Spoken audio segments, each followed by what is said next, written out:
Sign it and walk away, Elaine. You should be thanking me for leaving you that shack by the lake. That's what he said, right there in the courtroom, with his lawyer already packing up the briefcase, with the fluorescent lights buzzing overhead like they always do in those county buildings that smell like old carpet and stale coffee. He said it loud enough for the clerk to hear, loud enough for his brother standing by the door to let out that little laugh, that exhale through the nose that wasn't quite a chuckle, but carried every ounce of contempt a sound can carry. Richard adjusted his tie, navy blue, silk. I bought him that tie for our 20th anniversary. He wore it to court like a trophy. His lawyer, a man named Decker from that firm on Lakeshore Drive in downtown Grand Rapids, slid the final settlement page across the table. One page. 23 years of marriage reduced to a single page with a yellow tab that said, "Sign here." The paper was still warm from the printer. I remember that. I remember the warmth of it under my fingertip like it was something alive, something with a pulse. And I thought how strange it was that this flat, dead thing felt warmer than my husband had felt in years. I signed it. I signed it because my attorney, the one I could barely afford after Richard's team got the judge to deny my request for temporary support, had looked at me that morning over a cup of gas station coffee and said, "Elaine, we can fight this for another 8 months, but you'll spend $60,000 you don't have, and the outcome won't change. Not with Judge Pearson, not in this county. Take the lake house, take what you can carry, and start over." So I signed it. Richard got the home in East Grand Rapids, the one with the heated floors and the 3-car garage, and the garden I'd built with my own hands over 15 years. The roses I'd grafted myself. The stone path I'd laid one summer when he was in Chicago doing whatever he was doing in Chicago that I later learned involved a 29-year-old named Tessa. He got the brokerage accounts. He got the boat. He got the vacation fund. He got the reputation, because in Kent County, Richard Calloway was a name that opened doors, and Elaine Calloway was just the quiet woman who packed the lunches and showed up to the fundraisers in a dress that was never quite right. I got the lake house, an 1,100-square-foot cabin on the north shore of Torch Lake, 3 hours from Grand Rapids, up past Traverse City where the highway narrows and the cell signal drops and the trees close in around you like they're trying to tell you something. The cabin had been in my family for 4 generations. My great-grandfather, Arne Korhonen, built it in 1931, with timber he milled himself after emigrating from Finland, and it sat on 47 acres of mixed hardwood and shoreline that Richard had always called, "your little fishing shack." He never went there. Not once in 23 years. He said the drive made him carsick. He said there was nothing to do. He said the property was worthless, and his appraiser agreed, putting it at $92,000 in the settlement. And my lawyer didn't push back because by then I had no money left to pay for a second opinion. $92,000. For 47 acres on Torch Lake. I didn't know what that meant yet. Not that day. That day I just signed the paper and stood up and walked out of the Kent County Courthouse on Ottawa Avenue and sat in my car, a 2011 Honda CR-V with a cracked windshield and a passenger seat covered in dog hair, from a dog that was now living in Richard's house because the settlement gave him Biscuit too. And I put my hands on the steering wheel, and I held very still. I didn't cry. I wanted to. God, I wanted to. But there was something in me that had gone past crying. Some wall I'd hit during the months of depositions and accusations, and the way Richard's attorney had asked me in that calm, almost friendly voice whether I had any marketable skills. And I'd sat there unable to answer, because for 23 years, my marketable skill had been making Richard Calloway's life run smoothly while he built his commercial real estate empire and forgot my name was on nothing. So I didn't cry. I started the car. I pulled out of the parking structure on Monroe Avenue, and I drove north. 3 hours and 11 minutes later, I pulled into the gravel drive of the cabin on Torch Lake. The porch light was out. The steps needed fixing. There was a family of raccoons living under the deck, and I could hear them shuffling in the dark as I stood there with one suitcase and a box of books and the key my grandmother had given me when I was 16 years old. A brass key on a leather cord, and she'd pressed it into my palm and said something I didn't understand then. She said, "Elaine, the things that look like nothing are the things they'll come for last. And by then, you'll be ready." Grandma Signa died 4 years ago. Finnish-American, stubborn as lake ice, lived to 91. She never liked Richard. Never said so directly because that wasn't her way, but she'd watch him at family dinners with this expression, this quiet steadiness behind her glasses, like she was reading a weather pattern and didn't like what she saw coming. She was right. My name is Elaine Korhonen Calloway, though I've since dropped the Calloway. I'm 51 years old. I was a military wife before I was a real estate wife.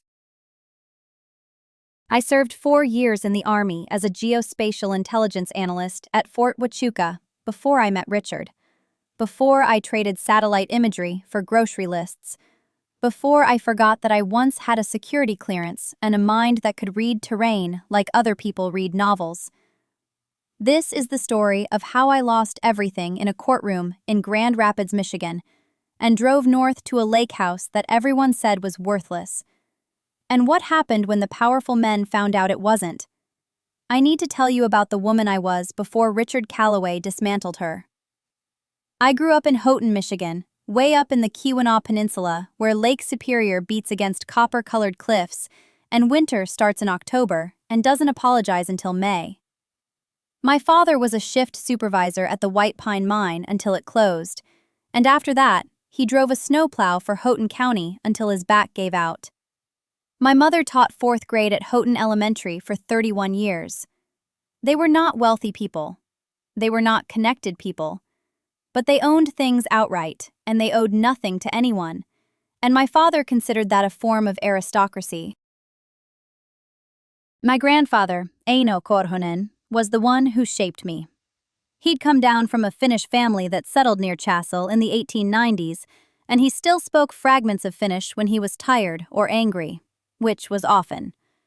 He'd been a surveyor for the county most of his life, tramping through birch forests and frozen bogs with a transit level and a chain, mapping property lines that hadn't moved in 100 years. He taught me to read topographic maps before I could read chapter books. Every Sunday, he'd unfold a USGS quad on the kitchen table and trace contour lines with his tobacco-stained finger and say, "Elaine, the land doesn't lie. People lie about the land. The land just sits there and waits." That sentence lived in me like a dormant seed for 40 years. When I was 17, I could identify soil types by feel, estimate elevation change by the way water pooled, and read a property deed with more comprehension than most adults. None of this impressed anyone at Houghton High School. I was quiet. I wore glasses that were always slightly too large for my face, and I had a way of standing very still when other people were moving that made teachers uncomfortable. One guidance counselor wrote on my file that I was passive but observant, which I think was her polite way of saying I unnerved her. I enlisted in the Army at 19 because my parents couldn't afford Michigan Tech, and I wanted to leave the peninsula without leaving the purpose my grandfather had planted in me. The Army tested me, saw whatever they saw, and sent me to Fort Huachuca in Arizona for geospatial intelligence training. The desert was the opposite of everything I knew, red and open and merciless. But the work was the same work my grandfather had done, reading terrain, understanding what the land was telling you. I spent 4 years analyzing satellite imagery and topographic data, mostly for planning purposes I wasn't allowed to discuss then and still don't discuss now. I held a TS/SCI clearance. I briefed colonels. I was 23 years old, and I was very, very good at my job. Then I met Richard at a friend's wedding in Traverse City during a leave visit. and everything I was started to dissolve like sugar in hot water. He was 12 years older, already running a mid-sized real estate development firm in Grand Rapids called Callaway Partners. Handsome in that polished West Michigan way, boat shoes and a jaw that photographed well. The kind of man who held doors open and expected you to notice. He told me I was wasting myself in the military. He said it like a compliment. He said I was too smart to be staring at maps in a windowless room. I should have heard what he was really saying, which was that my intelligence was only valuable if it served his world. I didn't hear it. I was 24, and he smelled like cedar and confidence, and I had been lonely in the desert for a long time. I left the army. I married him. I moved to Grand Rapids, into a house on Wealthy Street that he picked out without asking me, and I became Mrs. Richard Callaway. I organized his open houses. I decorated his model homes. I entertained his clients and his partners and his banker friends at dinner parties where I poured wine and laughed at jokes about property values, while my security clearance expired and my skills atrophied, and my grandfather's voice got quieter and quieter in my head. We had no children. Richard didn't want them, and by the time I realized I did, he'd already made the decision permanent through sheer delay. That absence shaped the marriage more than either of us admitted. I had nothing to pour myself into except his life, and he let me pour until I was empty. I should tell you about my left knee. I injured it during a field exercise at Huachuca, a bad twist on loose shale during a terrain assessment.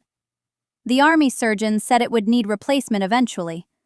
It aches when barometric pressure drops, which in Michigan means it aches constantly from September to April. I walk with a slight favoring of my right leg that most people don't notice. Richard noticed. He called it my limp, even though it isn't one.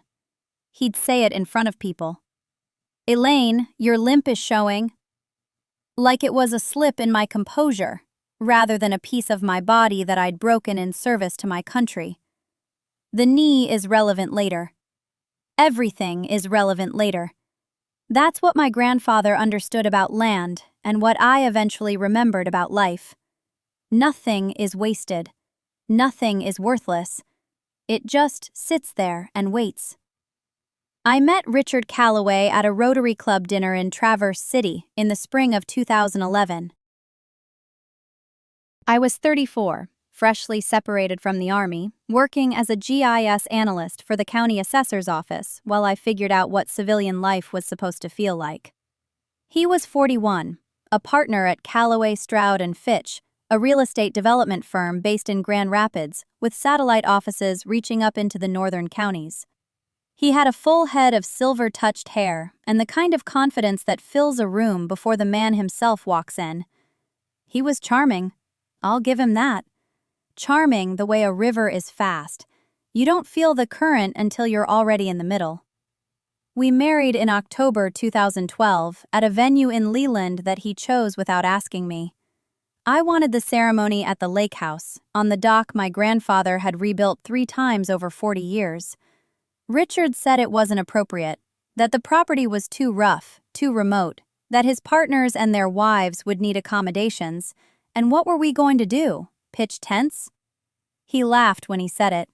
That particular laugh he had, warm on the surface, dismissive underneath, like he was helping me understand something I should have already known. So we married in Leland, and I let it go.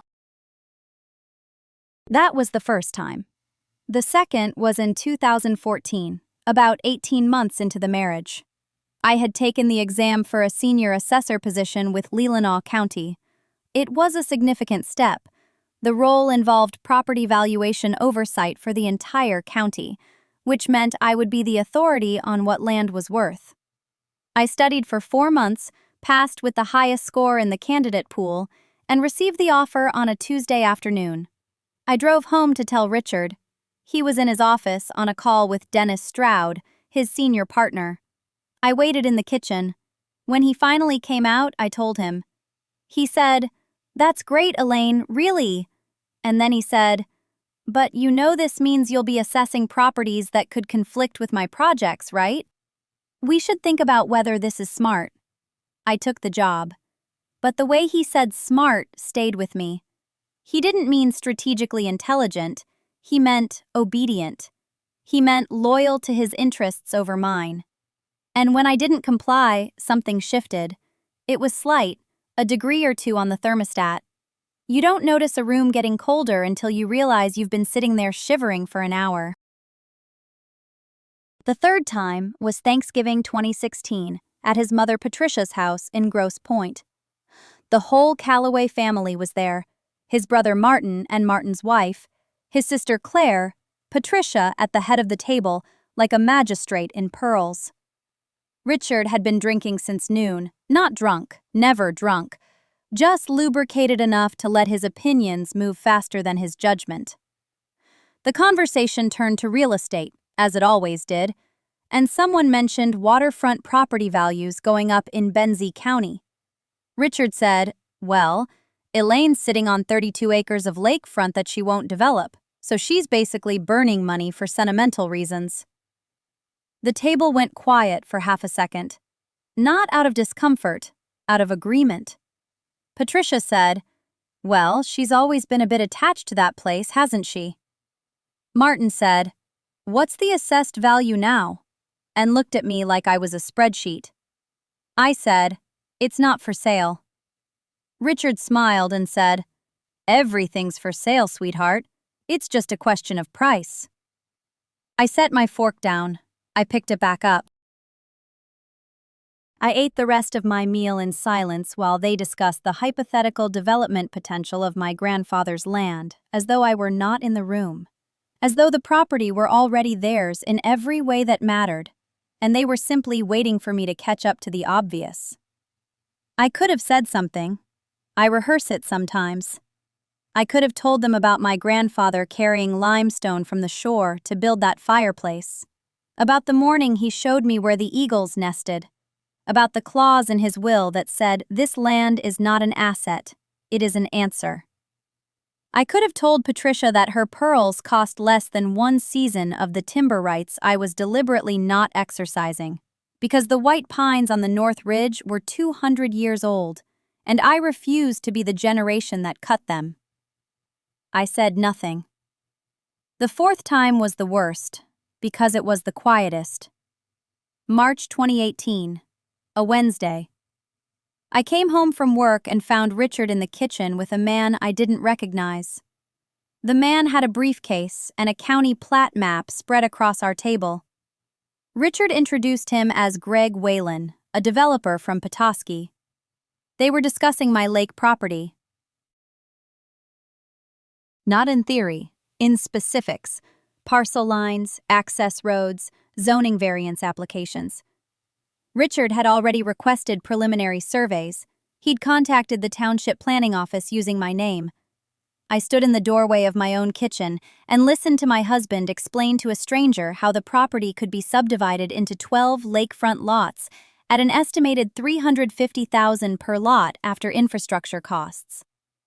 Greg Whalen looked up at me and said, "Your husband says you're on board with this." I looked at Richard.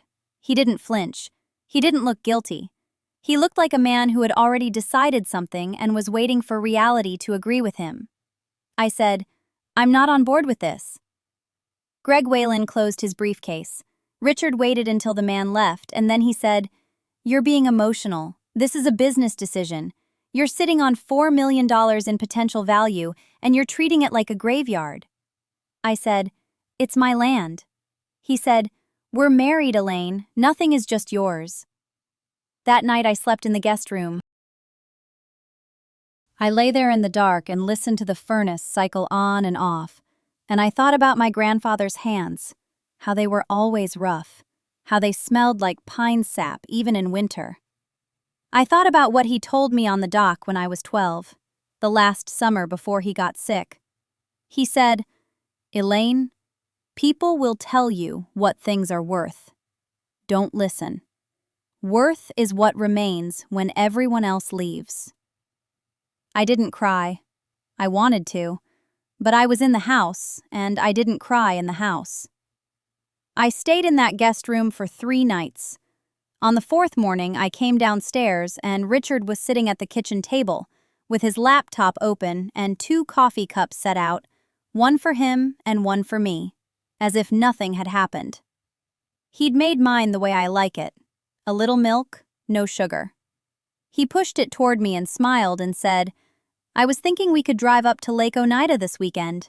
Take the boat out. Just the 2 of us." I looked at the coffee. I looked at him.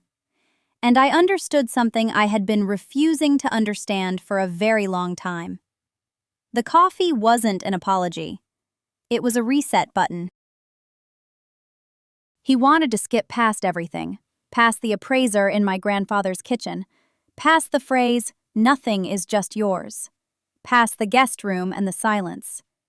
He wanted to press the cup into my hands and watch me drink it, and know that the conversation was over, that I had absorbed it, that we could move forward, meaning forward in his direction. I picked up the cup. I drank it. And I hated myself for drinking it. But something had shifted. Not dramatically, not like a door slamming or a revelation in a movie where the woman throws the coffee against the wall and walks out into the rain. Nothing like that. It was quieter and worse. It was like a hairline crack in a load-bearing wall. You can't see it from outside. The house still looks fine, but the structure knows.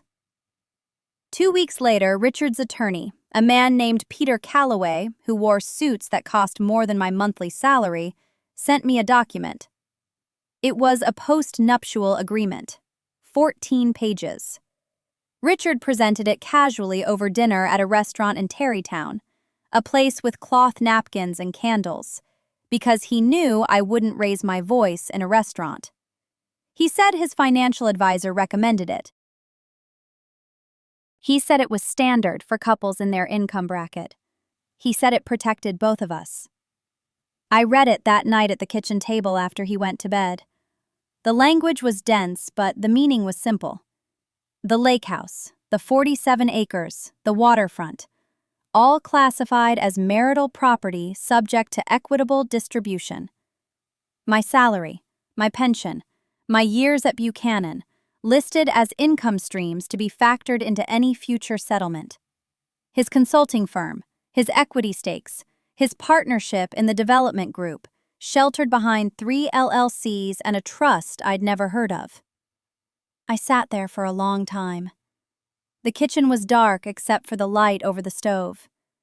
I could hear the refrigerator humming. I could hear a dog barking somewhere down the street.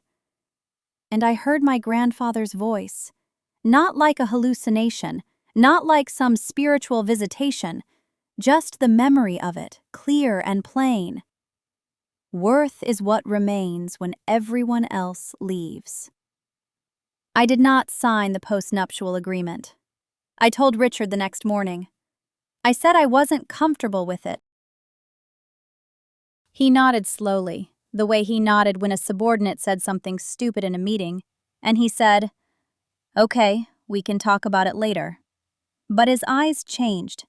There was a calculation happening behind them that I recognized because I'd seen it in boardrooms, in negotiations, in the face of every person who realizes that the thing they assumed was settled is not settled.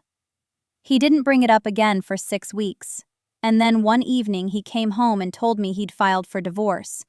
He said it simply. He said, "I think we've been growing apart for a long time, Elaine.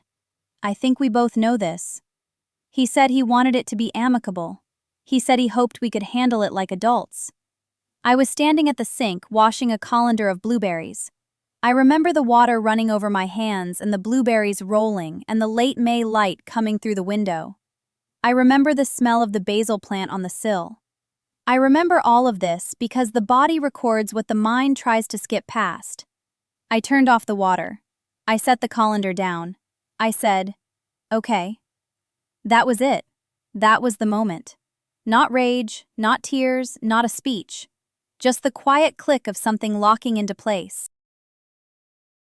I had spent 22 years believing that patience was the same thing as wisdom, that absorbing someone's ambition was the same as partnership, that love meant letting someone else define the terms and trusting that they wouldn't use that power against you.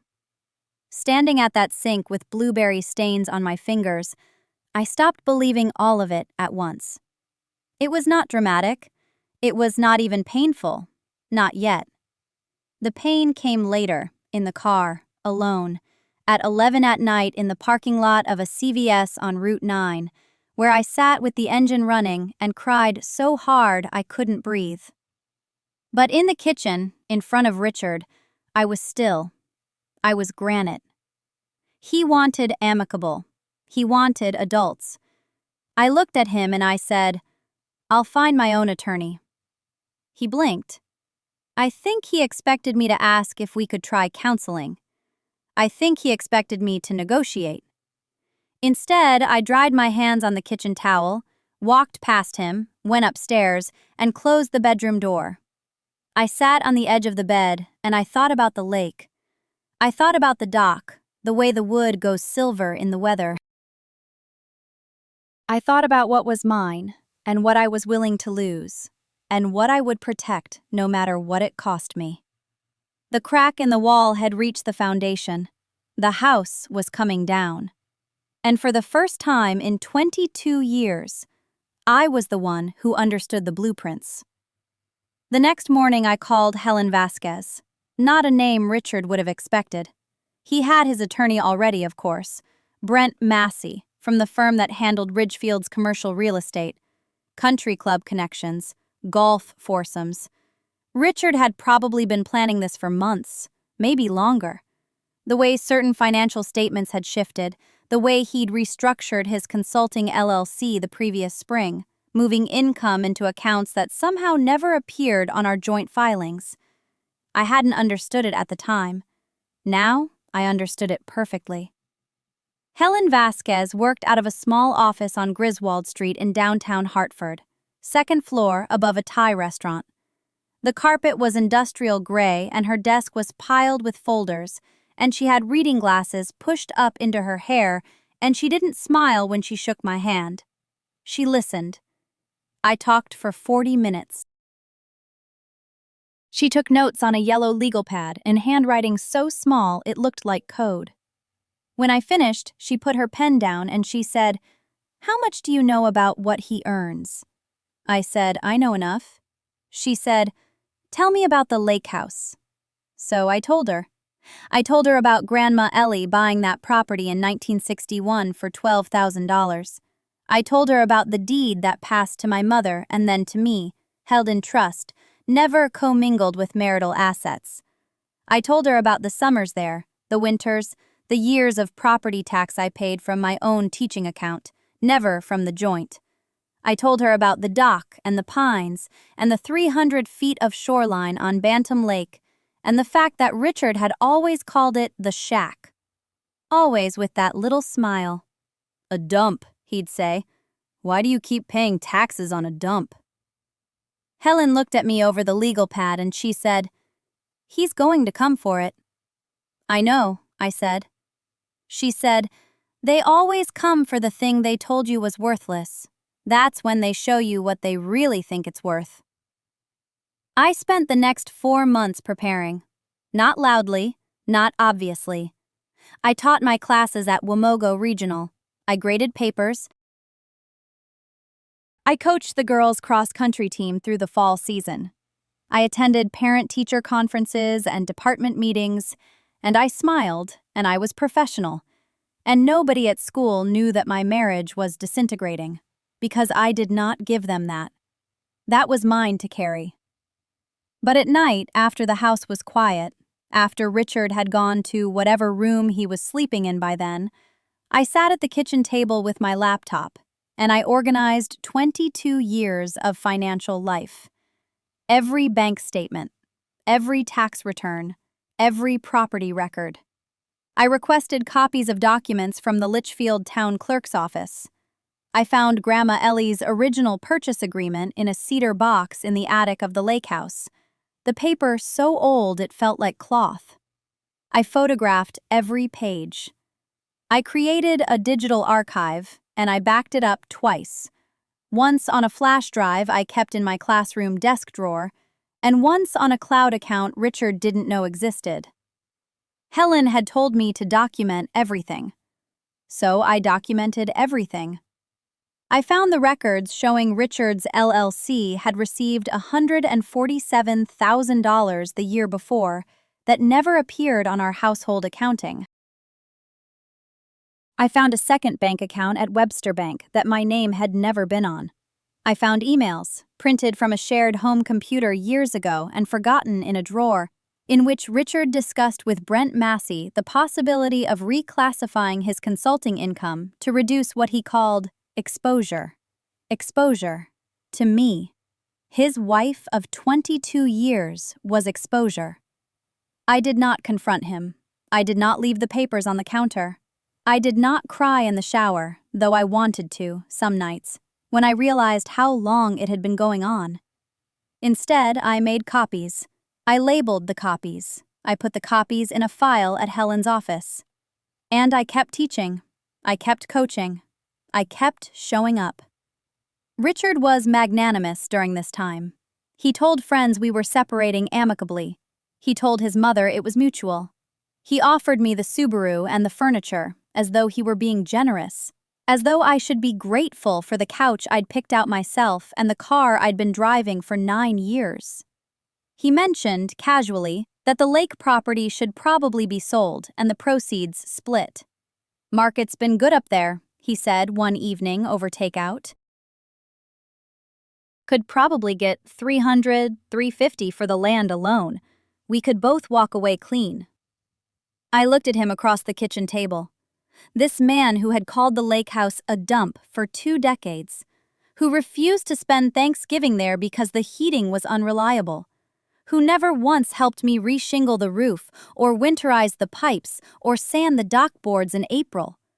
Now he wanted to walk away clean with half of it. I said, "We can discuss all of that through our attorneys." He didn't like that. I saw his jaw tighten. He wanted this easy. He wanted me compliant. He wanted the version of me who nodded and accommodated and kept the peace. He had built 22 years of marriage on that version, and that version was gone. The mediation was scheduled for a Tuesday in late January at a conference room in downtown Burlington. Mark's attorney had requested it, which should have told me everything. People request mediation when they think they can charm their way through a room. Mark had always been good in rooms. I drove up from the lake house that morning. The roads were icy past Stowe, and I took them slowly. I had my documents in a leather portfolio my grandmother had given me when I graduated from UVM. It smelled like her closet, like cedar and old lavender sachets. Inside were the original deed transfer from my grandfather to me, dated 1994. The property tax records I had paid alone for 23 years. The maintenance logs I had kept in a green spiral notebook. Every replaced window, every new water heater, every cord of firewood purchased and stacked with my own hands. The appraisal I had quietly commissioned in November, which valued the property and structures at $412,000. And the letter from the Chittenden County Recorder confirming that the property had never been converted to joint ownership. Mark didn't know about any of it. We arrived separately. I parked in the garage on Cherry Street and walked 2 blocks in the cold. The conference room was on the 3rd floor of a brick building near the courthouse. Glass table, bad coffee, a mediator named Patricia Soule who looked like she had seen 1,000 marriages come apart in rooms exactly like this one and was no longer moved by any of it. Mark was already seated with his attorney, a man named Greg Duval from a firm in Montpelier. They had papers spread out. Mark wore the blue sport coat he always wore when he wanted to seem reasonable. He smiled at me when I walked in. That careful smile. The one that said, "Let's be adults about this." My attorney, Claire Brousseau, sat beside me and said nothing for the first 10 minutes. She let Greg talk. She let Mark talk. She let them lay out their position, which was this. The marital estate should be divided equitably, and the Lake Champlain property, while technically in my name, had functioned as a shared family asset for the duration of the marriage. Mark had contributed to its upkeep. Mark had emotional ties to it. Mark's children had memories there. Therefore, Mark was entitled to half of its fair market value, which his appraiser had estimated at $310,000. I listened to all of it. I watched Mark nod along as his attorney spoke, that earnest expression he wore so well. I thought about the time the septic system failed in 2011, and I spent 4 days in mud dealing with the excavation crew while he stayed in Williston because he had a departmental meeting he couldn't miss. I thought about his mother, saying the house smelled like mildew at Christmas dinner in 2015. I thought about every single year I wrote the property tax check from my own account, not our joint account, because Mark said it was my inheritance and I should handle it. Patricia Soule turned to us. She asked if we had a response. Claire opened the portfolio. She did it slowly. She placed the deed on the table first, then the tax records, then the maintenance logs, then the appraisal, then the recorder's letter. She arranged them in a line, like cards in a hand she had been holding for a very long time. She said, "The property was transferred to my client by her grandfather through a direct family deed in 1994, 3 years before the marriage. It has never been retitled. Every property tax payment for 23 years was made from my client's sole account. Every repair, every improvement, every insurance premium was paid by my client alone. Mr. Elliston made no financial contribution to this property at any point during the marriage. Under Vermont statute, separate property remains separate unless commingled with marital assets. This property was never commingled. It is not part of the marital estate." The room went very quiet. I watched Mark's face. It didn't change all at once. It changed in stages.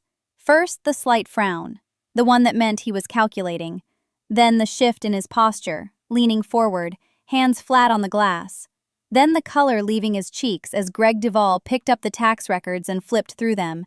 Page after page of checks written from my account only, my signature only, my name only. Greg asked for a recess. Patricia granted it. They stepped into the hallway for 11 minutes. I know because I watched the clock on the wall, a plain white institutional clock with a red second hand that moved in tiny jerks. When they came back, Mark's careful smile was gone. He looked at me directly for the first time all morning. Not at Claire, not at the documents, at me. He said, "You planned this." I said, "I kept records, there's a difference." He said, "You let me think we'd split it." "You let me believe that for months." I said, "You let yourself believe it. I never promised you that house. I never promised you anything my grandfather gave me. You just assumed it was yours because everything always was." Patricia Soule wrote something on her pad. Greg Duvall closed his folder. Claire did not move. She had told me this would happen. She had told me he would make it about betrayal instead of facts, because the facts were not on his side and he knew it. Mark sat back in his chair. He picked up his water glass and held it without drinking, just held it in front of him like he had forgotten what it was for. Then he set it down carefully and said, "That house is a shack on a lake. It's not worth destroying everything over." I almost laughed. Not because it was funny, but because after 22 years, he still didn't understand.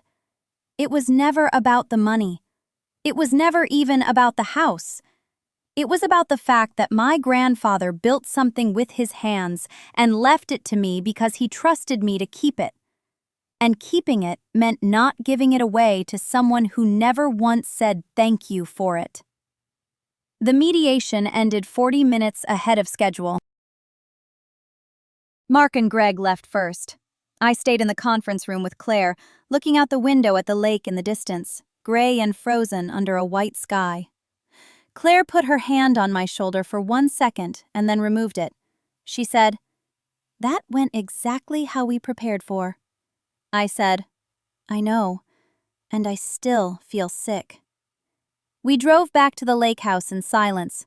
Claire had another case in Syracuse the next morning, so she dropped me at the end of the gravel road and pulled away before I even reached the porch.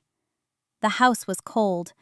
I had turned the heat down before leaving for the mediation because the propane bill in January had been $412, and I was watching every penny.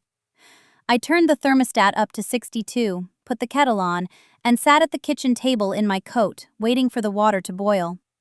My phone buzzed 11 times in the first hour. I know because I counted. I did not look at any of the messages until the next morning. The first was from Mark. It said, "You need to reconsider. This is going to get ugly for everyone, including you." The second was from Greg. It said, "Call me when you calm down." The third through seventh were from my mother. They ranged from confused to furious. The eighth was from my cousin Deborah, who I had not spoken to in 3 years. She wrote, "I heard what happened. I just want you to know, I think you did the right thing." The ninth was from a number I did not recognize. It turned out to be a reporter from the Watertown Daily Times who had been covering the rezoning dispute and somehow learned about the mediation. The 10th was from my sister-in-law Karen, who wrote only a single line. She said, "Mark is bested himself. I hope you're happy." The 11th was from Claire. It said, "The judge's written decision will be filed by Friday. Do not speak to anyone until then." I did not speak to anyone until then. The decision came on Thursday, 1 day early. Judge Whitmore ruled that the original deed filed by my grandfather in 1974 was unambiguous. The lake house and the 11 acres surrounding it were mine, free and clear, and had been since the day he died. The transfer clause that Mark's attorney had tried to invoke, the one buried in a codicil that Mark claimed gave him right of first refusal, was ruled invalid on the grounds that it had been drafted after my grandfather's diagnosis, when his cognitive capacity was already in question. Claire had spent 4 months gathering medical records from the VA hospital in Canandaigua to prove that. 4 months of phone calls and faxes and certified letters. She never once complained about the work. She only said, once, that she wished she had met my grandfather because he sounded like the kind of man who kept his word. The decision also addressed the rezoning application filed by Lakeview Capital Partners. Judge Whitmore noted that since the property was not, and had never been under Mark's legal authority to negotiate, the preliminary agreement he had signed with Lakeview was void. The development company had no standing. The proposed boutique resort and marina would not be built on my grandfather's land. I read the decision 3 times sitting in the same chair where Pop used to read the morning paper. The light was coming through the east window, the way it always does in winter, low and gold and brief. By the time I finished the 3rd reading, the light was gone. Mark called that evening. I answered because I thought it might be the last time we would ever speak, and I wanted to hear what he would say. He was quiet for a long time. Then he said, "You know, Dad would have wanted us to handle this differently." I said, "Dad wanted a lot of things. That does not mean he was right about all of them." He hung up. My mother called the next morning. She was crying. She said I had torn the family apart. She said my grandfather would be ashamed. I held the phone away from my ear for a moment and looked at the framed photograph on the mantel. The one of Pop and me standing on the dock the summer I was 9. Both of us holding smallmouth bass. Both of us squinting into the sun. I brought the phone back and said, "Mom, he left it to me." She said, "He left it to the family." I said, "No, he left it to me." There is a legal difference and there is also a personal one, and I am done pretending otherwise. She did not call again for 6 weeks. Greg tried a different approach. He sent a letter through his attorney, not to Claire, but directly to my home address, offering to purchase the property for $350,000. The letter described this as a generous offer, reflecting current market conditions. Claire later told me the assessed value, especially with the lakefront footage and the timber rights on the back acreage, was closer to $1.2 million. She said Greg knew that. She said the low offer was not a negotiation. It was a test to see if I was tired enough to take it. I was tired. I will not pretend I was not. The mediation had cost me $8,000. The legal fees over the previous 14 months totaled just over $31,000. I had taken out a second mortgage on my apartment in Watertown to pay for it. I was sleeping 5 hours a night and eating mostly soup and toast because grocery shopping felt like an errand that belonged to someone with a less complicated life. But I was not $350,000 tired. I wrote back to Greg's attorney myself, without telling Claire, which she later said was inadvisable but understandable. I wrote one line. I said, "The property is not for sale. Please do not contact me at this address again." 2 weeks later, Deborah drove up from Binghamton. She brought a casserole and a bottle of wine, and we sat on the porch in our coats because the house was still cold and the porch had better light. She told me that the family had been talking. She said most of them thought I was being selfish. She said a few of them, the quiet ones, thought I was being brave. She said she was not sure which word was right, but she knew one thing. She said, "Pop gave it to you because you were the only one who ever loved the place for what it was, instead of what it could become." I poured more wine and said nothing for a while. The lake was starting to thaw at the edges. You could hear it, a faint cracking sound, like someone shifting in a wooden chair. Deborah asked if I was going to be okay. I said I did not know yet.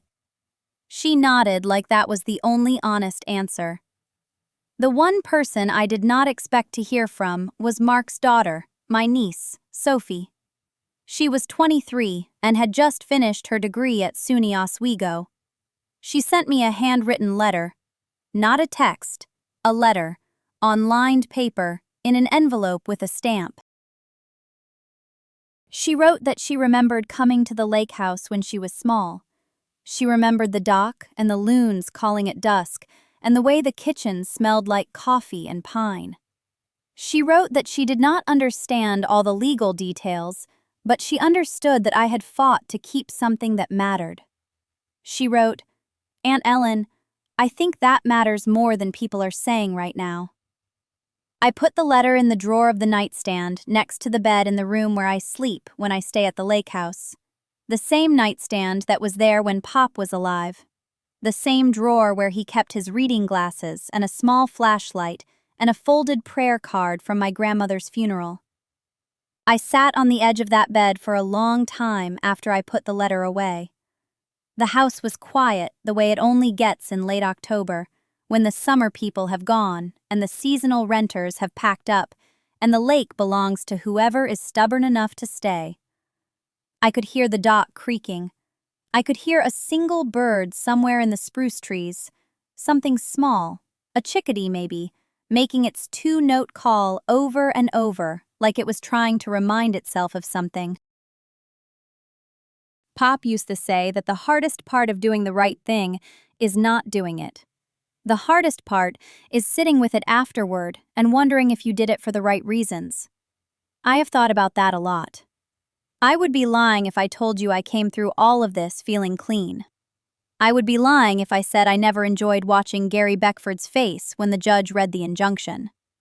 I would be lying if I said I did not feel a small, hot satisfaction when I learned that Meridian stock dipped after the local news ran the story about the contamination data.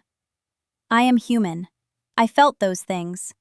I let myself feel them for about a day each time, and then I put them down, because carrying satisfaction around like a trophy is just another way of letting other people's behavior define your life. But I will tell you what I did not feel. I did not feel vindicated. That is the word people kept using. My cousin Rachel called and said, "You must feel so vindicated." A woman at the hardware store in Kellam who recognized me from the newspaper said it must be so vindicating to see those men get what they deserved.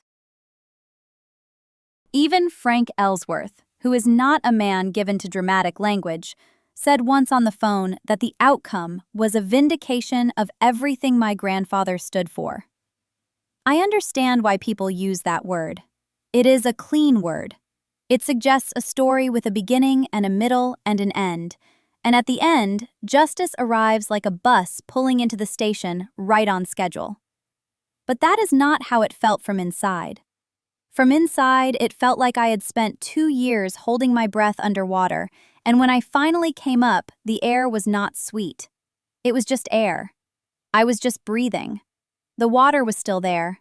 It had not gone anywhere. Pop's phrase keeps coming back to me now, different than it used to.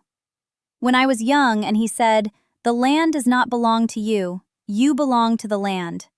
I thought it was a gentle thing, a kind of poetry, the sort of thing old men say on porches while the sun goes down. I thought it meant, love the place where you are, be grateful, tend what you have. I do not think that is what he meant anymore. I think he meant it as a warning. I think he meant that belonging to the land is not comfortable, it is not peaceful. It means the land makes demands of you, and you do not get to choose when those demands come or what they cost.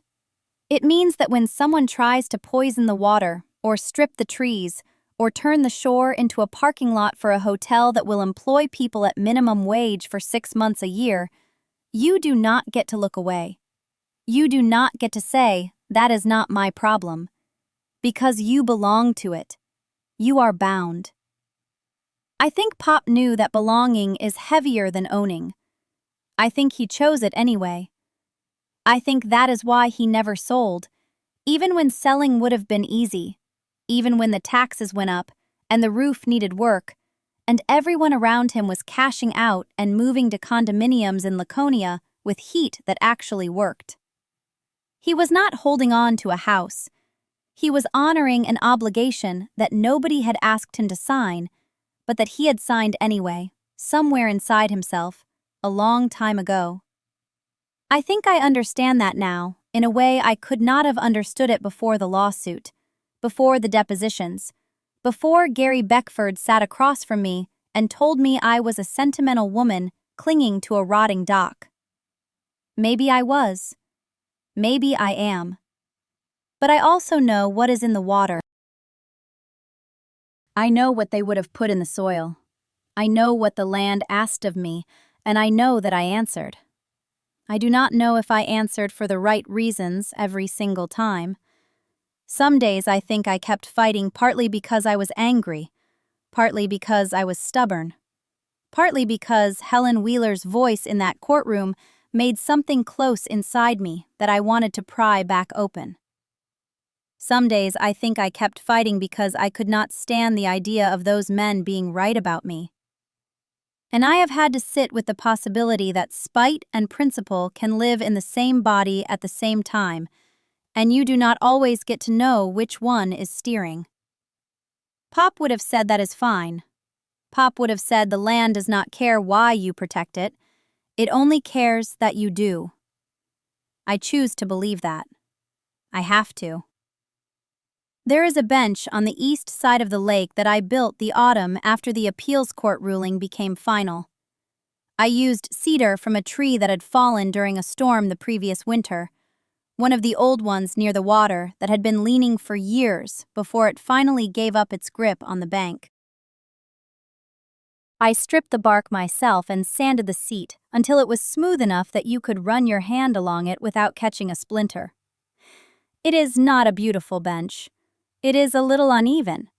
One leg sits on a flat rock I wedged into the mud because the ground slopes there and I could not get it level any other way. But it faces the water at the exact angle where you can watch the light change in the evening. And that is what I built it for. I sit there most nights now. Not every night. Some nights I am too tired, or the mosquitoes are too thick, or I simply do not feel like walking down there. But most nights I do. And I bring coffee if it is cool, and water if it is warm. And I sit and I watch the lake go dark by degrees. First, the far tree line loses its edges. Then the water stops reflecting and starts absorbing. Then the sky holds the last of the color for a few minutes longer than you think it will. And then that goes too. And it is just me and the sound of frogs and the smell of mud and pine and whatever the lake itself smells like, which is something I have never been able to name, but which I would recognize anywhere on Earth. I think about Pop out there. Not in a sad way anymore. In the way you think about someone whose voice you can still hear if you sit still long enough. I think about him teaching me to check the soil with my hands, pressing it between my fingers, and telling me that dirt will always tell you the truth if you know how to listen. I think about him sitting in his own chair on this same bank 50 years ago, watching this same water, maybe having this same feeling that the world is enormous and complicated, and full of people who want things from you, but that right here, right now, in this specific chair, on this specific piece of ground, none of that can reach you. He used to say that the land does not remember what you lost. It only remembers what you gave. I did not understand that when I was young. I thought it was one of his sayings that sounded wise but did not actually mean anything specific. I understand it now. I understand it because I lost a marriage and a house in town, and most of my savings and several years of peace, and a version of myself that trusted people more easily than I do now. The land does not hold any of that.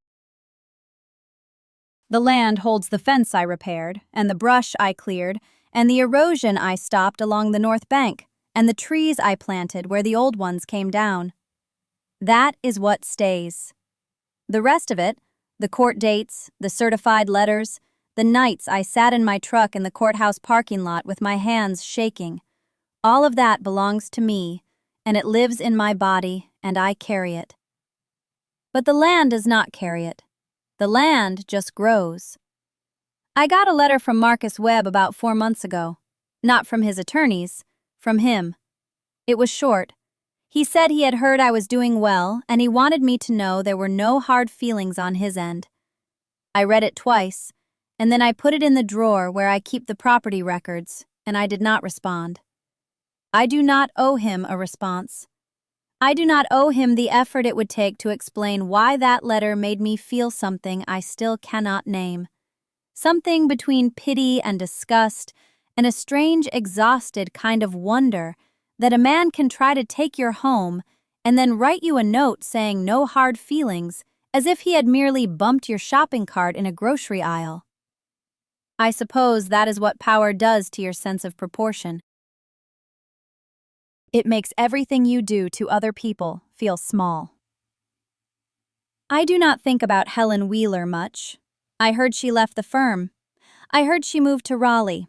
That is all I know and all I need to know. I think about Judge Alderman sometimes.